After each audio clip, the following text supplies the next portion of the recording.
If you can see it in your mind, if you can believe it in your heart, if you have the courage to speak it, if you have the courage to own it and the desire to work for it, you can bring it into your reality.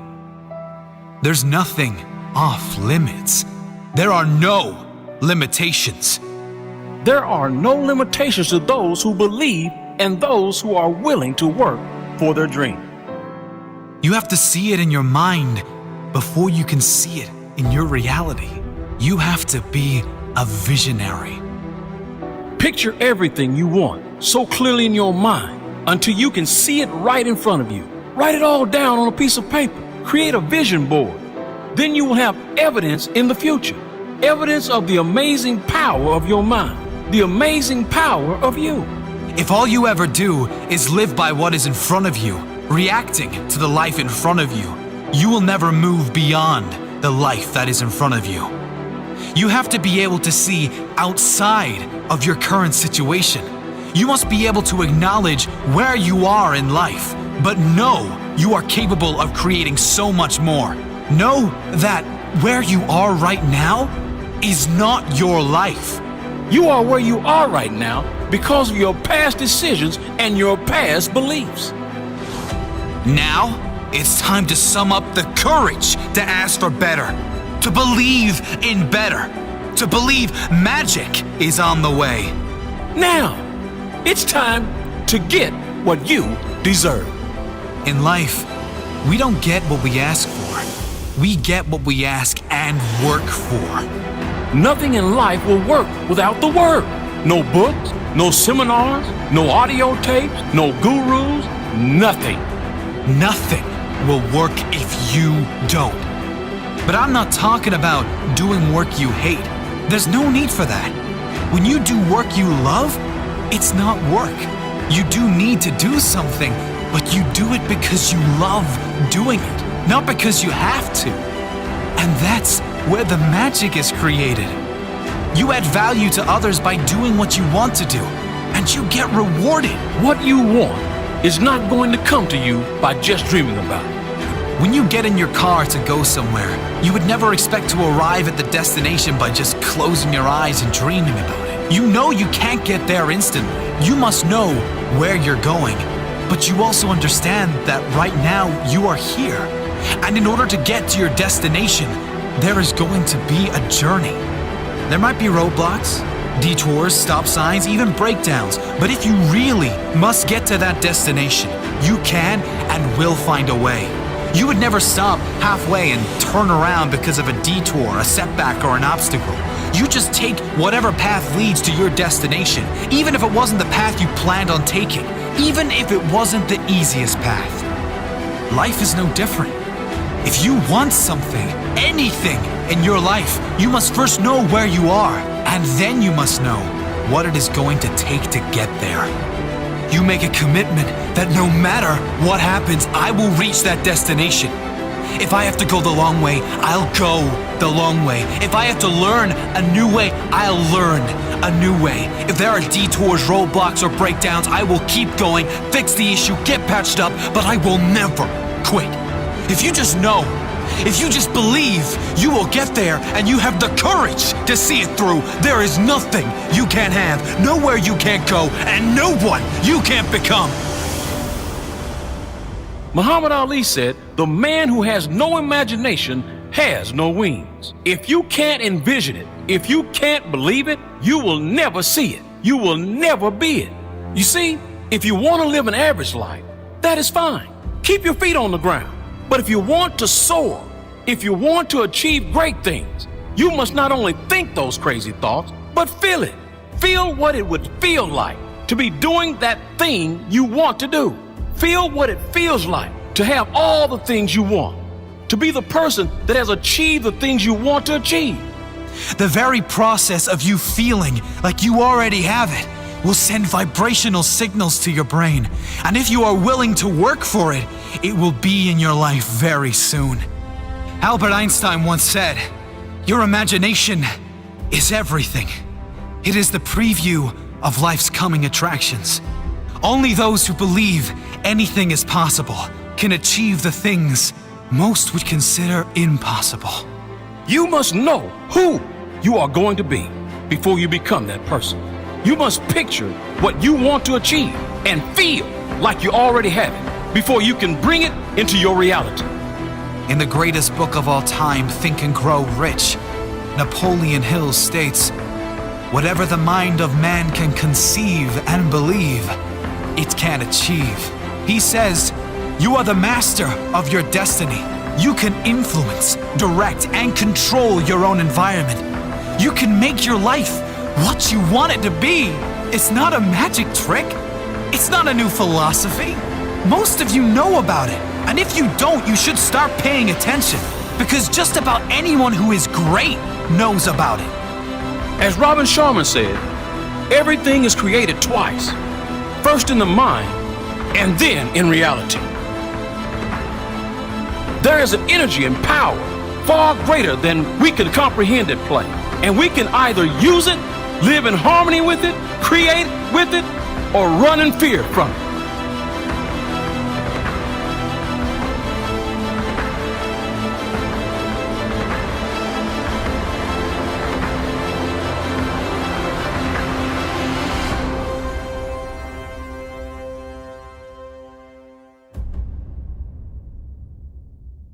Well, my dad had gone to a Toastmasters early on and heard one of the most successful magazine entrepreneurs in the world speak.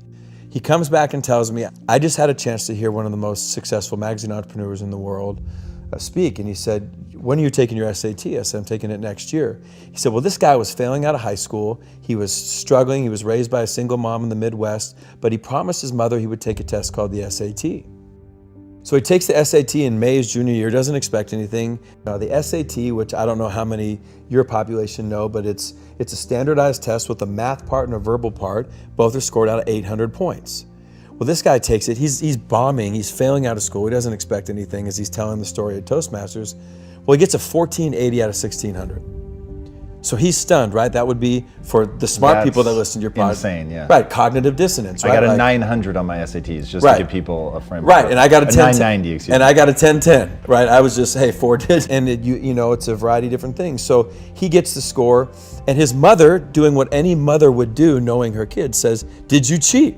Right? She knows her son, and he says, "I swear to God, I tried to cheat, but the way the numbers were and the scantrons and the bubbles, you couldn't cheat." So she says, "You mean to tell me you really got that score?" He said, "Yeah, I got the score." So he's stunned, Tom. So as my dad's telling me the story, I'm like, okay. So he says, all right, so what he decides is, because he realizes he's smart and he's going into his senior year, he says, "I'm gonna go to class." Now he starts to go to class. He doesn't hang out with who he did when he didn't go to class. All right, teachers see him in class and they said, "Hey, maybe Franklin Pierce, maybe we missed the boat on this kid." So they start to treat him differently. Well, as the guy would tell the story, he graduates, goes to a community college, goes on to Wichita State, goes on to the Ivy League, and becomes this massively successful magazine entrepreneur. So I said, okay, well, the guy was always smart. He just needed a standardized test to unlock it. My dad said, "No, that's not the story. And this is what I want you to understand." He said, 12 years after all this guy's success, he gets a letter in the mail from Princeton, New Jersey. Doesn't think anything about it. The next day, his wife says, "You're going to open it." He opens it. True story, turns out the SAT board will periodically review their test-taking procedures and the policies. The year he took the test, he was one of 13 people sent the wrong SAT score. His actual score was a 740 out of 1600. And he said, "People think my whole life changed when I got the 1480. But what happened? My whole life changed when I started acting like a 1480. And what does a 1480 do? He goes to class." Well, this is one of the first stories I would share when I had my opportunity at Alabama or Florida State or Georgia. So A, your language is powerful, but number two, your behavior is way ahead of your success. And so many people let their feelings dictate what they do, as opposed to throw your behavior out there. Russell Wilson's 5'10". He shouldn't be playing pro football, but he behaves like the best quarterback in the country. And he's done that since before he was at that level. And then his feelings and emotions and his skill caught up to that behavior. I think the lesson my dad was trying to teach me ultimately was, in addition to my language, what I do, not how I feel about my past, is going to determine who I am in the future.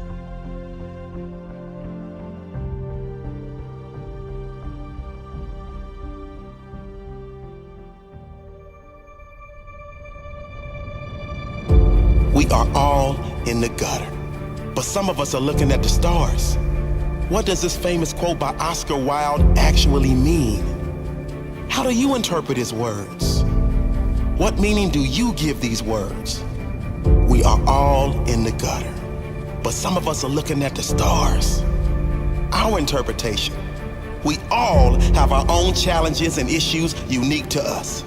No one goes through life without challenges. The difference in the quality of life we live is how we respond to those challenges and what meaning we give them. Some of us choose to see only the gutter, the pain, the problems, the struggle.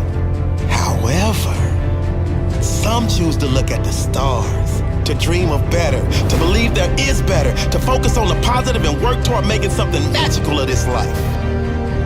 Your life is what you make it. You can be happy with little or miserable with much. You can make a lot from a little or lose everything from having a lot. Everything comes down to you. How you decide to live each day, what meaning you give to each challenge, what actions you decide to take each moment of each day.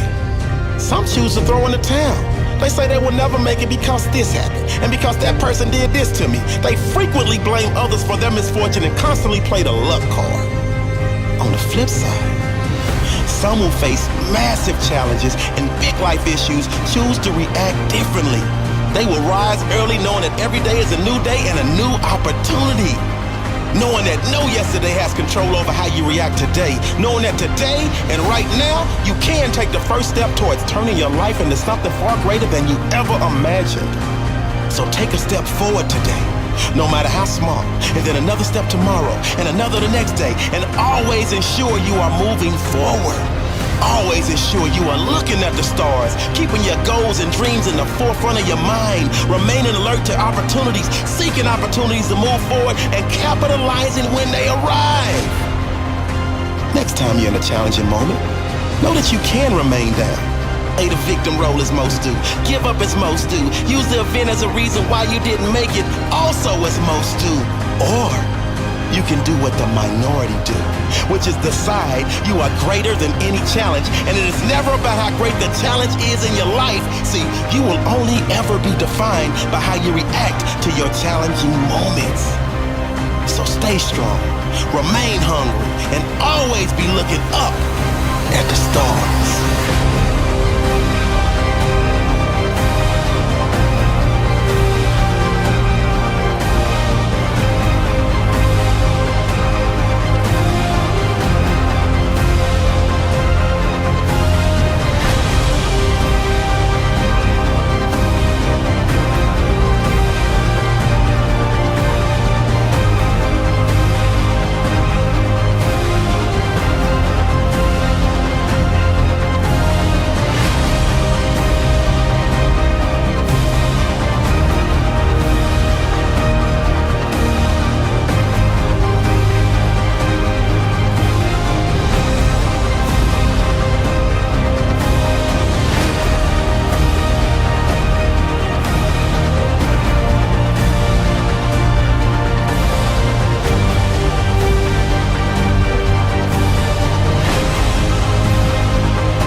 There's an African proverb that reads, "When there is no enemy within, the enemy outside can do you no harm." When you refuse to allow any doubts in your own mind, then no doubts from others will ever cloud your judgment. When you create a strong mind, there can be no other that will defeat you with their words or with their judgments. When you believe in you, you need no other to believe in you. Because others really have no say in who you will become.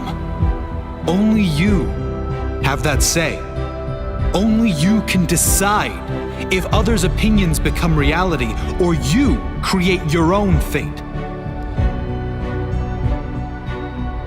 The greatest challenge and the greatest obstacle any human will face is their own doubts, their own fears, and their own conditioned thoughts.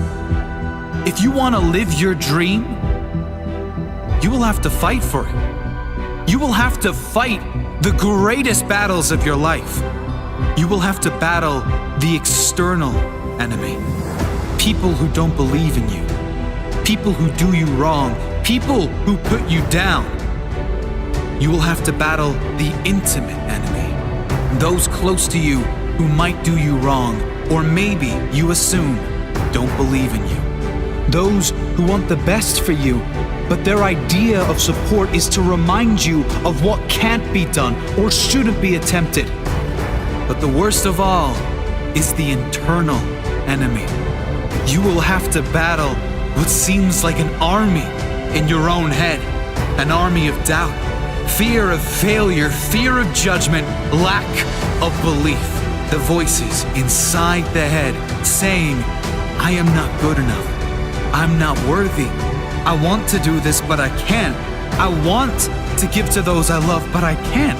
I'm not worthy of love. I'll never be able to do this. I am hopeless. I've tried everything. The world is against me. No one believes in me. My life's not worth living. There is no greater pain that can be inflicted on you than your own internal enemy. Your own thoughts will cause you more pain than anyone or anything. They can be likened to a terrorist living in your soul. But when you learn to control and direct your mind, you can direct that internal voice to work for you rather than against you. You get it to work for you by creating a compelling future. A future you will be proud to achieve, proud to live through. You do this by not just having goals, but having meaningful goals. Goals that get you excited to wake up every morning. You do this by understanding what your purpose in life really is. What are you doing it all for? When you know these things, when you work on yourself daily, you can quiet that voice in your head. You can feel good enough because you are good enough.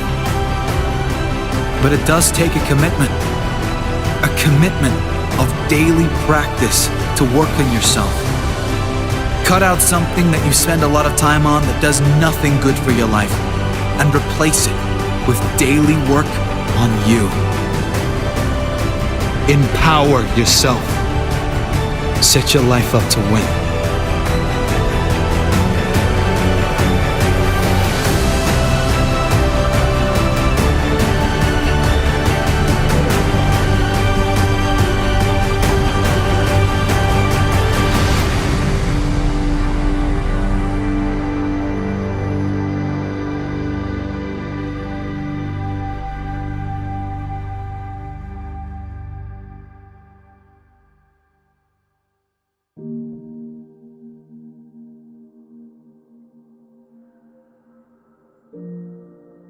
Well, if somebody says something out loud, it's 10 times more powerful than if they think it.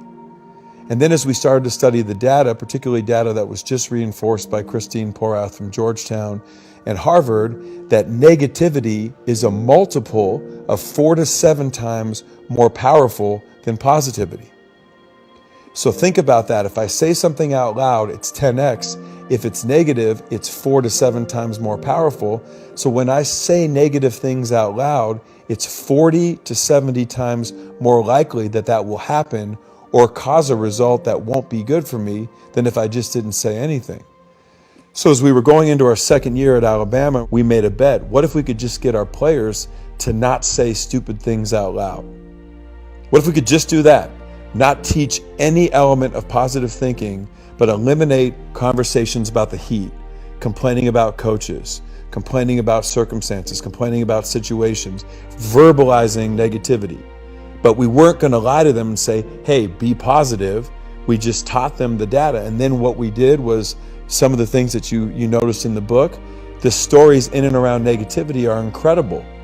Tell us some. Bill Buckner was one that took my breath away. So Billy Buckner, who just passed away recently, was an incredible, an 8-time Gold Glove, a great baseball player for the Boston Red Sox. Well, he made a mistake in sports that would be one of the biggest sport bloopers in history. And in 1986, he let the game-winning run score on a ground ball through his legs that ultimately would give the Mets the World Series. Mm-hmm. Now, I was just watching an ESPN E60 Jeremy Schaap story, and I saw an interview that was done in 1990 that resurfaced in 1995, where Buckner was interviewed 12 days before the World Series, and he said, the dreams are to win the World Series, and the nightmare would be for me to let the game-winning run score on a ground ball through my legs. And then ultimately that's exactly what would happen. Now, by saying that out loud, what did he do? He didn't make it happen, but he increased the probability. And this is what I want people to understand. Your internal thoughts are all over the place. Do you think that he makes it more likely because it's going to subtly influence his behavior, or because you're talking to some magical deity that then says, well, you said it, and so I'm going to make it happen? I think that what he did is a subconscious plant. By verbalizing it and knowing that it's 10 times more powerful, he's planting it in his subconscious. He doesn't want it to happen, but it becomes something that's ultimately on his mind, and he gave it more power by verbalizing.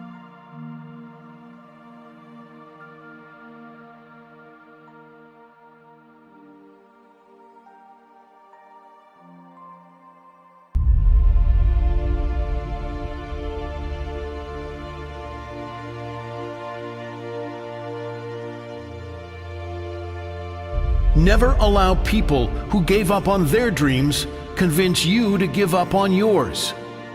I won't be led astray by the opinions of others, by those who were too scared to go after their dreams, those who lacked the courage to fight for their dream. It's not only your enemies and haters that will discourage you, but your own family and friends too. Your parents almost always want what's best for you. They talk you out of your dream because they don't want you to get hurt. They're conditioned to keep you from being hurt, going right back to when you were a baby. You are not a baby anymore. You're a man. You're a woman. You're strong. You're your own person with your own opinions. You are in charge of your life. You are in charge of your own decisions. You are capable of making your own choices. And you are strong enough to handle the consequences if it doesn't work out. You are big enough to handle any challenge that comes based on the decisions you make on your own. You call it truth, I call it opinion. If I wanted average, I would ask for their opinion. Please, don't get me wrong. I'm sure average is great, but average is not something I'm seeking right now. So best of luck and move along. Your truth is not my reality. Your opinion will never sway my dreams. My dreams will never be your success story. And don't expect me to say sorry, because I will never apologize for chasing my dreams, for having higher standards, for saying no when I need to, for doing everything I must do. Opinions are the cheapest commodity on earth. Just like a cheap, nasty hamburger. Everyone can have one, but it's best you don't digest. But I don't digest BS. See, there's a better food for your soul, and it's not found in others' opinions. It's found in your own inner voice. It's the courage inside you, the courage that has no fear of failure, no fear of opinions. It's found in following your heart. Not what's best for your mom or dad, not what society says is good or bad, not what makes you look important, but what you want. Critics, doubters, haters, naysayers, they will all discourage you because they are threatened by your success. They believe that if you become successful, they will be less significant. If you become successful, they will be left behind. By you becoming more, they will become less. By you doing something with your life, it highlights the fact they have it. It's a small mind mentality, insecurity, are you going to let insecure individuals bring you down to their level? Everyone has an opinion. Usually those with a lack of skill have a louder opinion than those with talent. They say the hardest prison to escape is your own mind. Very often, that is so true. Mostly because our minds are exploding with the opinions of others. Trying to fit into this world, trying to live up to others' expectations, comparing ourselves to others, mistaking opinions for the truth. Escape that prison and live free. Live like a king and answer only to yourself. So many people never go for what they want because of the fear of others' opinions, because of the fear of the word no, because of haters and naysayers. That will never be me. I refuse to listen to the voices that will never understand my dream. I refuse to listen to the opinions of those who have never and will probably never achieve anything meaningful in their own life. I know my purpose. I know my destiny. And outside voices are just meaningless distractions. I will not be swayed by the opinions of others. I will not be distracted by their opinions. I have my blinkers on, and I will not stop until I realize my true purpose. Until my dream is my reality. There's only one voice you must listen to. Deep down, you know which voice that is.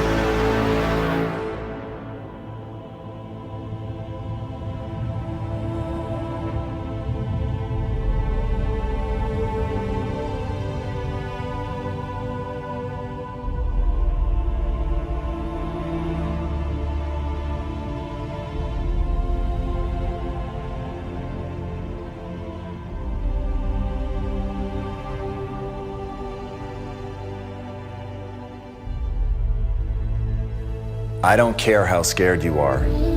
What you need to do is make bold decisions. Right now, you've got to begin training yourself to act. You've got to begin training yourself to take chances, to put yourself at risk, to risk embarrassment, to know that you're going to fail. That's the only way that you're ever going to get the things that you want out of life. All of us want to do something extraordinary. All of us want to be great. All of us have something inside ourselves that if we knew we couldn't fail, we would pursue that. And that question, what would you do if you knew you couldn't fail? That question is one of the most important questions that you can ever ask yourself. And the reality is you can do that thing. But you're going to have to be bold. You're going to have to take chances. You're going to have to put everything at risk. And the problem is, the reason that people play things so safe is because it's so comfortable there. It's so easy there. And every day passes by without you noticing that terrifying passage of time. But once you realize that this is it, this is the one shot that you have, and what does it really matter if you fail? What does it really matter what other people think? The only thing that really matters is, what do you think about yourself? And let me tell you right now, that self-belief is going to be built of knowing that you're willing to try. It isn't going to be built on whether or not you succeed. It's going to be built on whether or not you try, whether or not you show up in that moment. That thing that you've rehearsed in your head 1,000 times where you hope you will be courageous. Be courageous. Know that about yourself. Know that every moment is that moment. Sometimes it's so small, it seems imperceptible. It seems like it's not a moment for courage.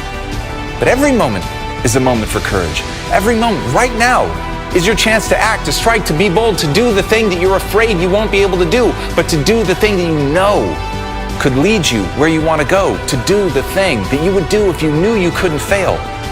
But courage is doing it, even though you might fail. So be courageous. Be bold. Strike now.